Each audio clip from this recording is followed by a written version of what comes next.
Okay, hello. Right, we have audio. We have video. Lovely.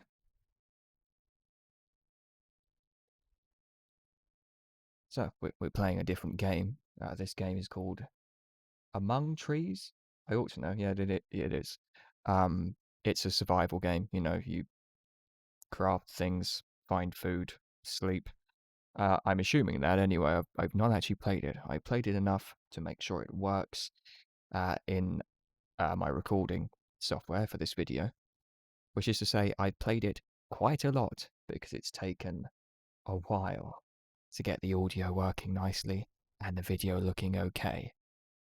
Um, these load screens are quite long. Forgivable, the game is, as you'll see in the message at the top there, in a pre-alpha, uh, which means it's very much still under development, so they can be forgiven for a lot of things, such as the fact you can't adjust key bindings, which is why I have to hit E to pick up this fur plank, where I would normally rebind that to a different key, but whatever. So yeah, it's a very different pace to Spelunky, especially given that we're playing this on like the easiest setting. Um, I think I want to be building my hut. Yeah, let's note that. Uh, remove note. Press tab to open your backpack. Let's give that a go. Okie dokie. Right, well, so how much do we need? 6 more fir planks and 9 more sticks. I mean, judging by the place, I'd say we need more than that. But you know, video game logic is a godsend at times, or else all games would be quite tedious. Suppose we ought to grab some mushroom-looking things while we're at it. We do need to eat stuff in this game, I assume. The little stomach icon in the bottom right would suggest as such, along with what I assume is one's need for sleep, one's temperature, and one's romantic position, or more likely health, I reckon is what that heart represents. So yeah, this is much more cerebral than Spelunky 2. And that's very much intentional. I spent a lot of time figuring out what other games I could record. Obviously, I could record anything were I so inclined, but one that I actually felt would lend itself to being recorded. And so I chose a game that is more laid back, kind of uneventful, to use a slightly damning phrase, but I think is probably appropriate. It's just way easier to talk over the top of this. I'm very much not thinking about what I'm doing. I'm just walking around, hitting the E key, which is a marked change of pace to playing Spelunky, where I'm running around, hitting lots of buttons on the controller, going slightly mad. How are we looking? Let's check out the old backpack. Oh, we needed 10 sticks and 6 planks, didn't we? I think. So yeah, I have more breathing room to talk. So, what shall we talk about?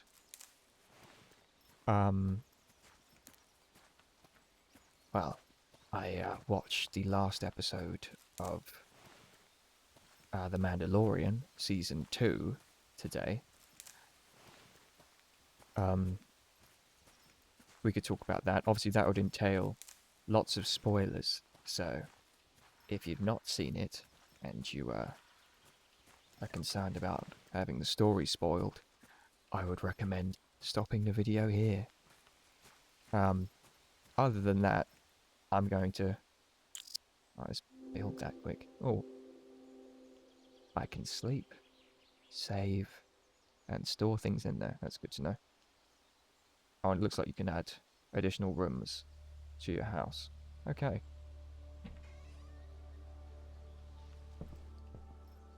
So at the moment I don't seem especially in need of sleep or food. But I definitely have a bed. That solves that.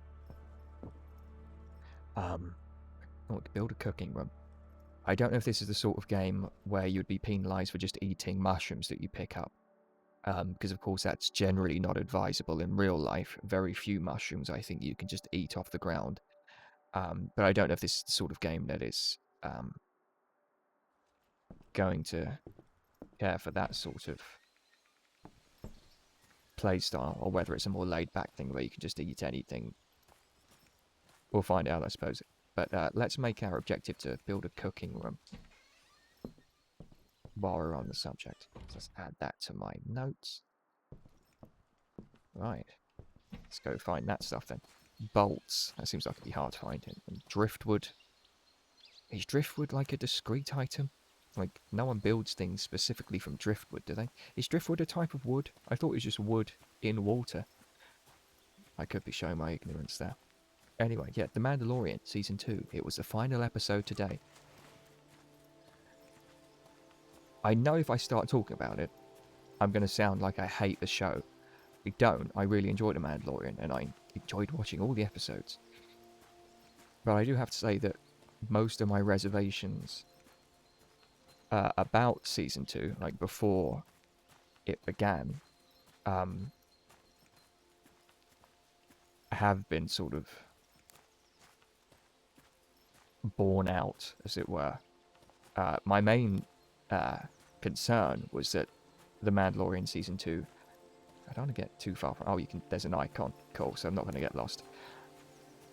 My main concern was just the sheer amount of established Star Wars characters they were planning to introduce, or it got leaked that they were going to introduce.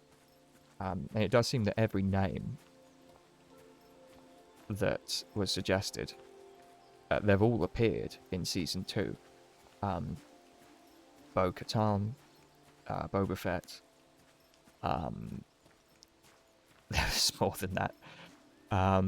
There's way more than that. Thrawn was kind of mentioned, and he did get a kind of mention. Ahsoka. And I don't know if anyone thought that Luke Skywalker would appear prior to Season 2 starting. About midway through, I think there was speculation about Luke Skywalker appearing, and then he did, which, you know, kind of blows all the other names I've just mentioned out of the water, because unless you keep up with the various TV series and other expanded universe Star Wars stuff, the only name you're going to recognize there is Luke Skywalker. Although you might recognize Boba Fett, but even then, did they say Boba Fett's name in the films? I actually can't remember. Actually, you may not even know his name. He might just be that guy in the green armor that looks like the same armor that the Mandalorian wears. Still though, lots of Star Wars characters ended up in The Mandalorian Season 2. Lots of Star Wars characters that have heavy connections to the mainline Star Wars films. Like Ahsoka, for instance, has met pretty much every significant Star Wars character.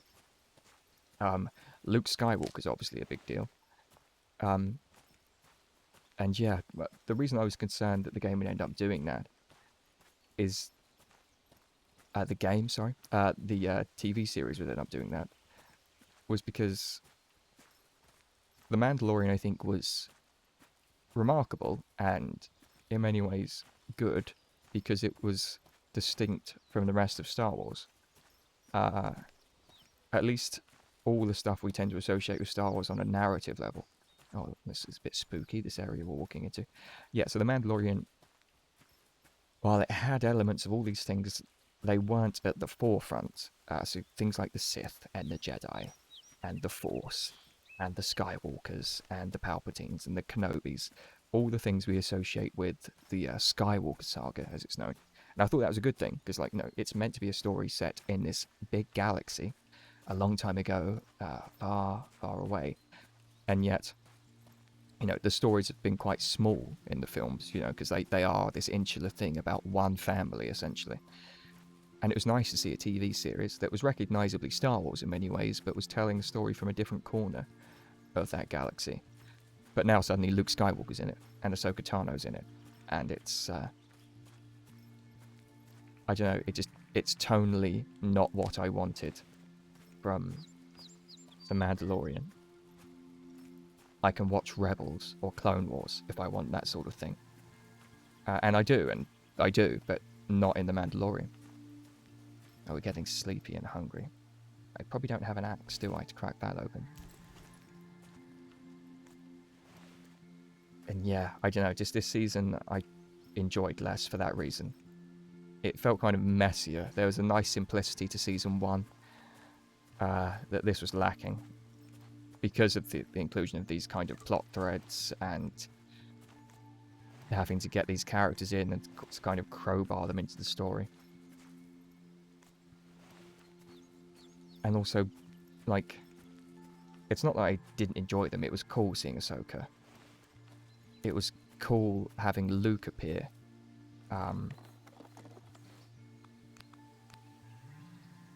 But I'd still rather they didn't. Luke in particular, like, it's nice to see that era of Luke. Anyone who's played the Battlefront 2 campaign will have seen Luke around a similar time in his life, where I guess he's still young, but is a Jedi Master and is, going around the galaxy. It's a period of his life that hasn't been that well explored, at least certainly not on screen. There's some bolts. Why can I not? No space in inventory. I should drop some stuff. Do I need that much rope?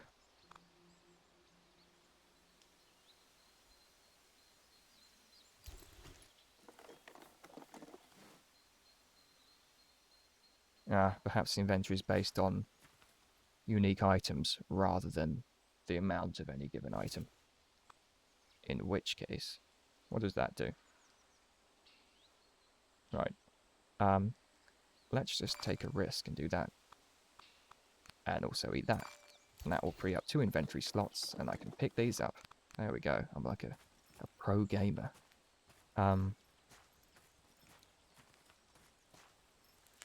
Yeah, it's just, like, if you go by the premise that Grogu had got in touch with some Jedi, and that Jedi was coming to meet him, then it makes sense for it to be Luke, both from a narrative perspective and just from a writer's perspective, because we know that during this era, Luke is setting up his Jedi Academy. He's going to be keen to find some young Jedi, or Force-sensitive people.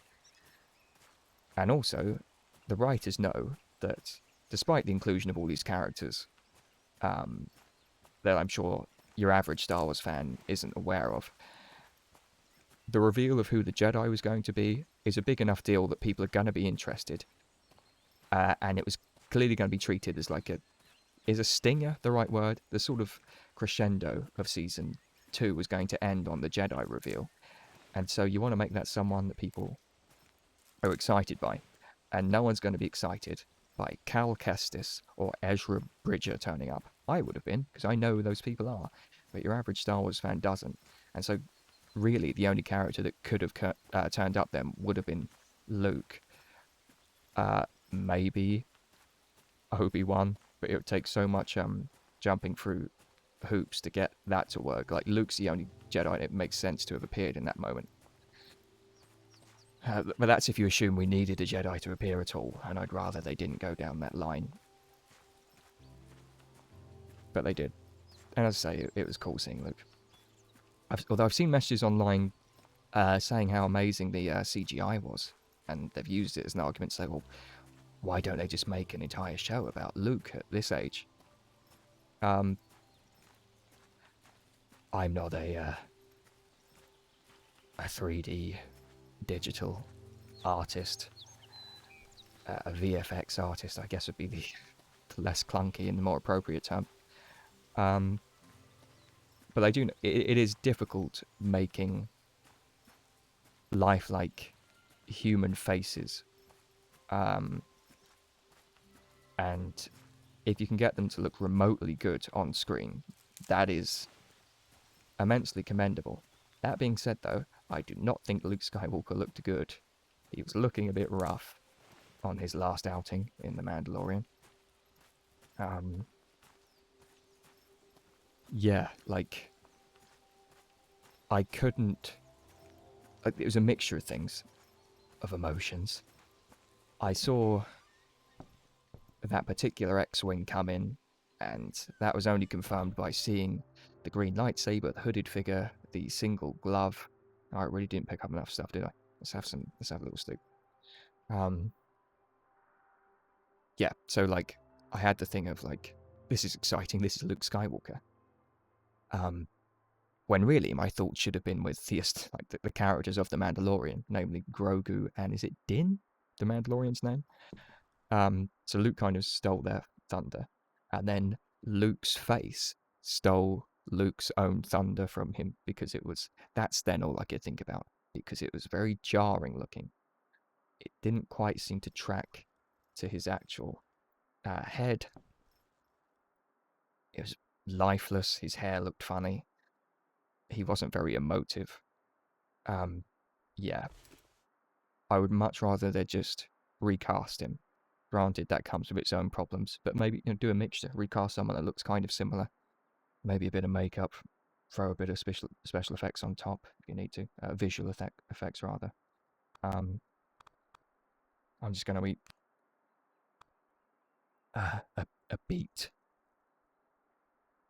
Oh, it can't be eaten raw. I'm glad the game does just tell me that rather than have me eat it and get ill, as many other survival games would. Um, yeah, so this is better cooked, but I can eat it raw. That's good to know. Cool.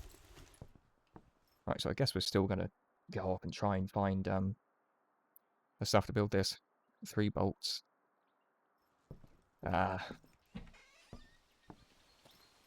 9 more fur planks and the mysterious driftwood. But yeah, I did find Mandalorian Season 2 just... I don't know,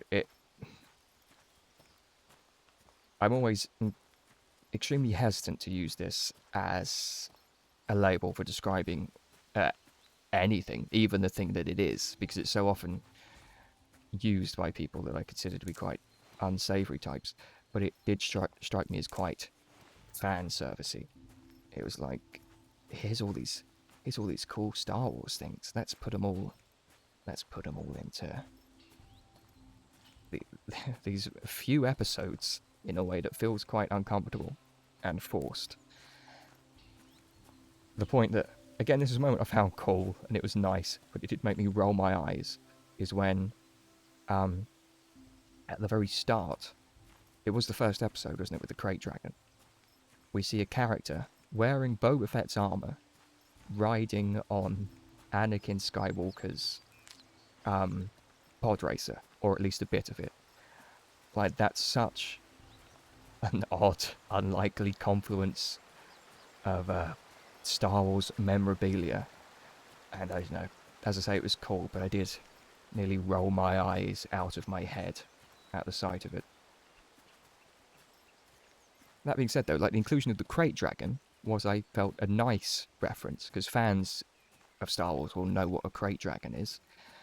And it was a nice, subtle little reference. The same with things like Operation Cinder getting name dropped, as well as what seems to... I'm hesitant to go towards this if you can't tell. It looks a bit scary.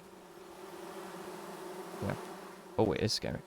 Yeah, Operation Cinder, as well as what seems to be, almost definitely at this point, certainly talk about the establishment of the First Order, but also the potential of the backstory of Snoke and the mechanisms by which Palpatine created his clone, or the Sith Eternal did. They're all things that like can way more subtly and naturally be integrated into the Mandalorian story, and they're things that I think are worth building upon. Granted, like the last part of that, I suppose, is a bit biased and very much in a personal opinion, more so than anything else. But still, they were things I quite liked. So like, it's not like you can't reference previously existent or just existent things, and it just being inherently bad. Like, I think there are good ways of doing it, and The Mandalorian Season 2 did both of them. But one of them, in more measure, than I liked. Still, I did like the show. It is worth watching, and I'm excited for the various other Star Wars TV series that have been announced. Um, Namely, The Acolyte sounds interesting. I've always liked um, the Sith side of things. I've always thought it is an underutilized aspect of the films and TV shows. I really like the kind of mysticism of it and the aesthetics of it. It's one of the, admittedly, handful of things that I liked about Rise of Skywalker was Exegol and all the scenery there, the sort of very ominous, sort of clandestine, like kind of Masonic. Uh, I know clandestine's a word. I feel Masonic, as in like masonry, as in Freemasonry. I think, yeah. Yeah, that sort of architecture and general aesthetic I liked, and I'd like to see more of that. And The Acolyte seems to be about it, so hopefully, whenever that comes out in 2028, or God knows when. But yeah, I'll refrain about talking from Star Wars too much more, because I could sit and talk for hours about it. Uh, but I appreciate everything I've just said, even though it pertained to a very popular TV show, was already a bit of a nerdy deep dive. I hesitate to begin talking about anything else which is more obscure. Not finding much.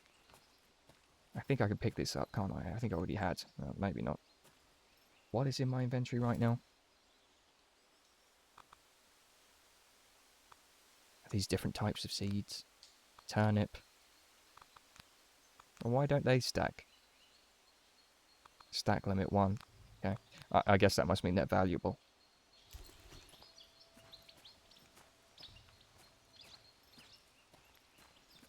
I don't know if stack is a...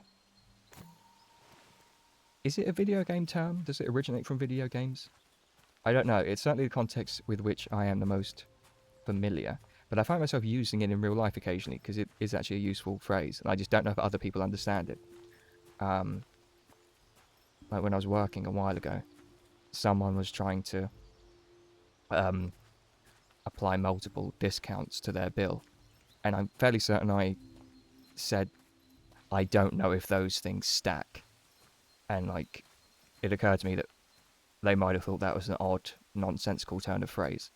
There's a logic to it. Like, I do think it makes sense.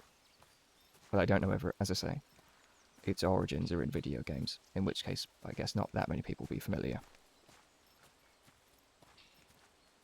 Yeah, hashtag make the word stack a more common phrase. I expect to see that on the Twitter networks by tomorrow.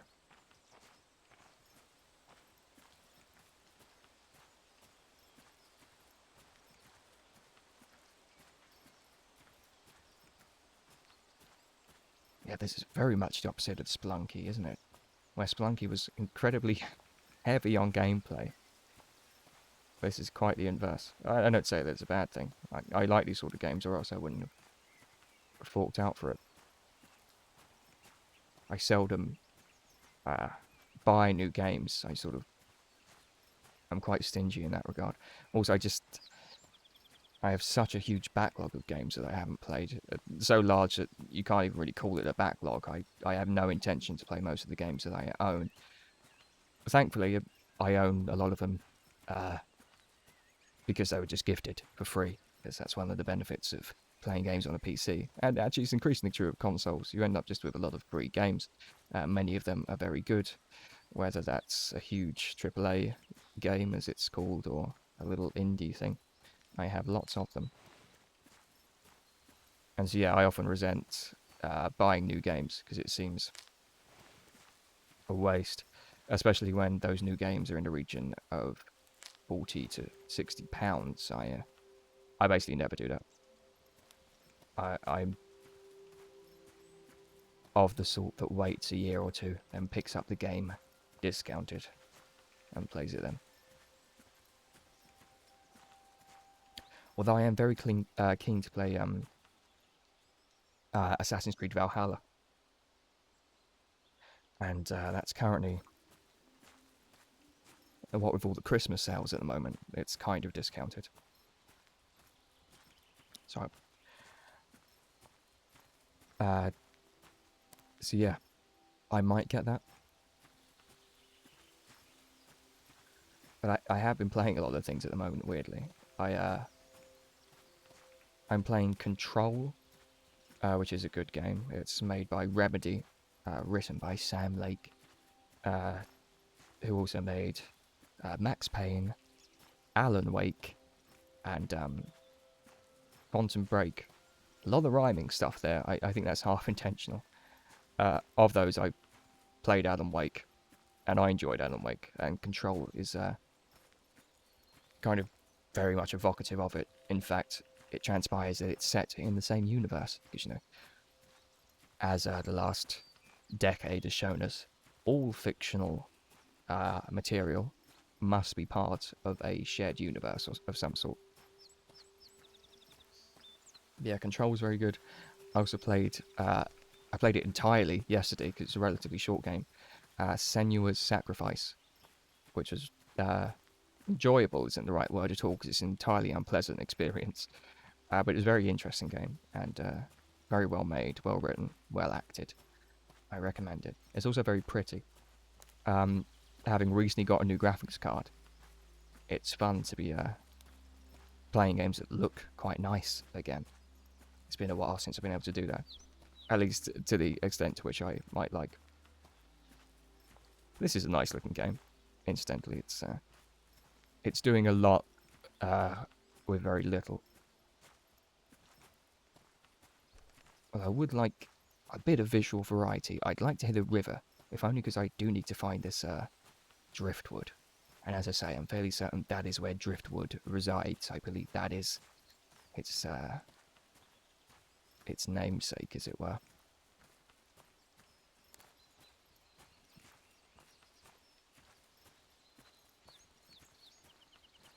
I think we're going to find a river and then head back to the house, however far away that is. Right, the icon doesn't seem to get too small, so it's hard to gauge how far away that is. But it feels like it's quite far. Yeah, and then I may stop recording because already this has to be way longer. Yeah, it is. I can see it is 28 minutes long now, which is substantially longer than any other video I've made. And while I've gone through some pains to make sure that it doesn't result in too huge a file size, I'd rather not sit here for 6 hours while it uploads to YouTube. Also, I don't want to... I don't know. I guess it's dependent on how much I have to say. But I don't want to end up making long-form YouTube videos necessarily. I don't know what we call long-form nowadays. I mean, there are YouTube videos that are dozens of hours long if you care to look for them. I doubt there's much in the way of content in them, but they are there. God bless Google's servers, I suppose. Very dense, this wood, isn't it? Not dense, it's very big. Is there a map? No. Well, at least the M key doesn't bring it up, which is generally what you think it would do. We're going to need to sleep. We're miles away from the house. Can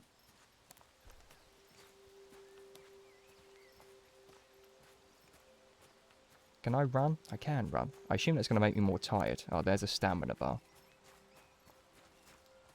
I guess if that gets it down into the red, it's bad. I don't know, does it start taking chunks out of your health?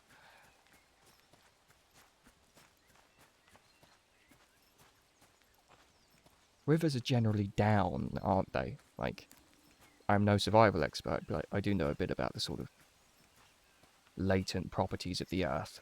water tends downwards.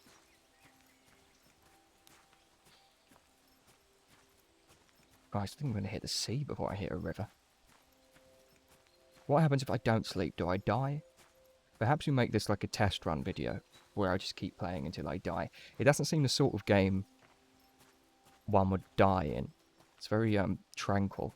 It'd be odd if my character started spluttering and killed over. It would very much ruin the vibe.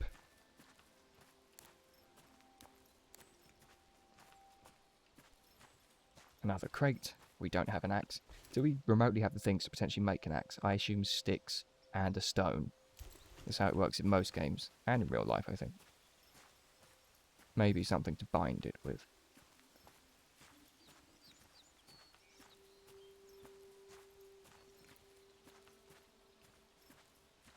But yeah, The Mandalorian's come to an end, as has Taskmaster, which is another thing I was watching. I've gotten like really into that lately. I watched... It's got to be well over half of all the Taskmaster made in a shamefully short amount of time. It's very enjoyable. I think it's been around for a while, but like since 2016, I think, at least on TV. And I think I saw trailers of it. I knew it existed, but I just dismissed it as being yet another British kind of panel show type thing. And I think that most of those shows are just okay. And I don't watch most of them, so why would I watch Taskmaster? But for reasons I can't quite remember now, I got into it. And I think it's really good. And it's funny, and that. But that's ended. That ended Thursday. And then The Mandalorian ended Friday. So I've got nothing to watch anymore.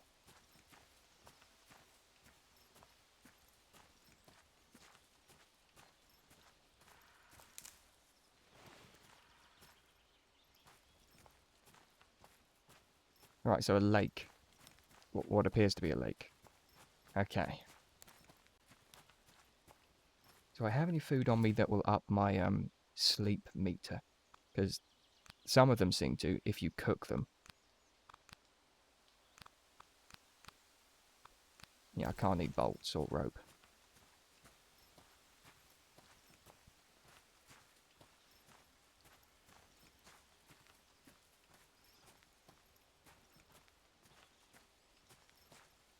It is a nice art style. Originally when I settled upon this kind of survival genre being a good one to record, I was going to play The Long Dark. There are a number of reasons why I decided that this would be better. But one of them, the more significant one, was just that... when did that game... I bought The Long Dark when it was way into like pre-release, the same as this, I suppose. In like 2012, I want to say. And like paid £7 for it or something, and now it's a much more fleshed out game. But yeah, it is an old game. I think 2012 is when it came out, and it's not. Although both the games are of like similar, just visual fidelity. This game is, I think, more pleasing to the eye. And since this is a visual format, I thought that was worth quite a bit. No driftwood around here, is there? Right, my stomach and sleep meter are now red.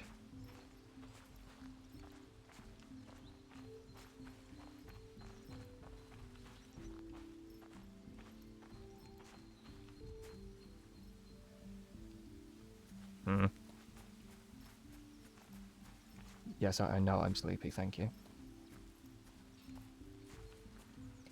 I do like how the game says sleepy, though, rather than, like, you need sleep or something more aggressive.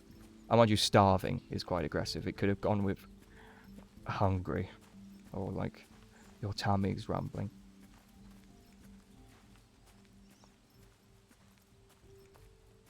Wait, I can resolve the hunger thing to an extent, can't I? I do have food that I can eat. There we go. Now I'm back to being just sleepy.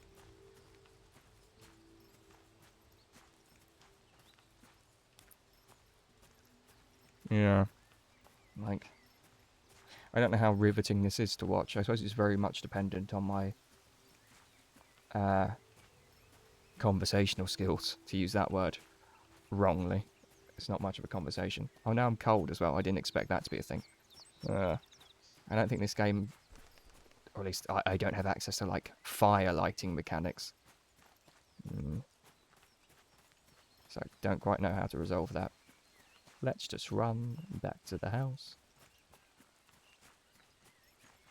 But yeah, I think the quality of this video very much comes down to what you make of the nonsense I've been talking. And what you make of it, I think, is going to come down to how invested in The Mandalorian and Star Wars generally you are. So, of the small slice of people that watch this, I suspect an even smaller slice will find anything of value in it.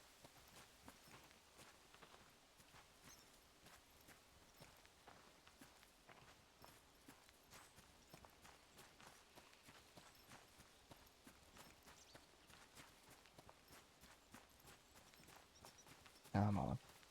As I say, if we just die, and I assume there's probably permadeath mechanics, it is, after all, a survival game, we'll treat this initial video as the sort of pilot episode, if you will, until we start playing this proper.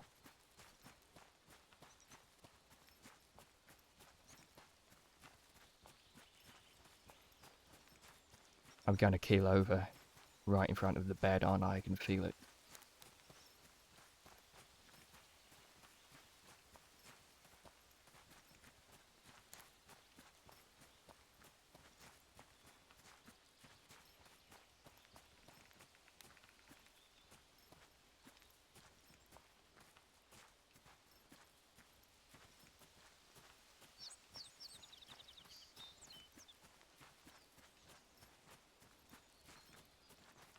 I don't feel like we're getting any closer to it, to be honest. I mean, we obviously are, but...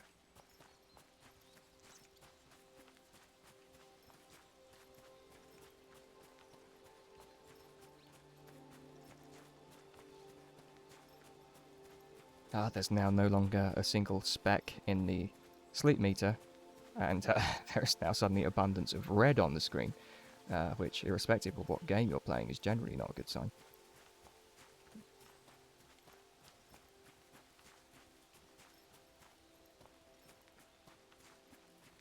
Alright, we'll just remember that's there. Assuming it's worth remembering.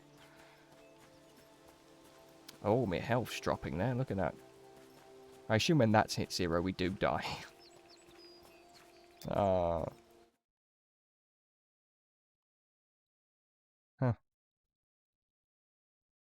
That's very matter of fact, isn't it? Let's load the last save, just out of interest. Okay, I've hit it. I think it's loading. We'll give it a second. The load screens are quite long.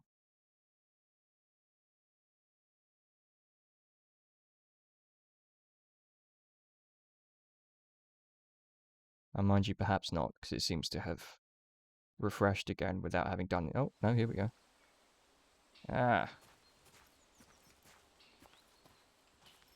So I don't have a house anymore. So I guess the last save was just the very start of the video. Well, I guess that seems a good place to end it. Kind of, back where we started, a circular narrative. English literature students would love that. Everything's got a circular narrative if you study English literature. Well, yeah, it was a change of pace. Maybe it was good. Who knows? I'm going to stop recording now. Okay.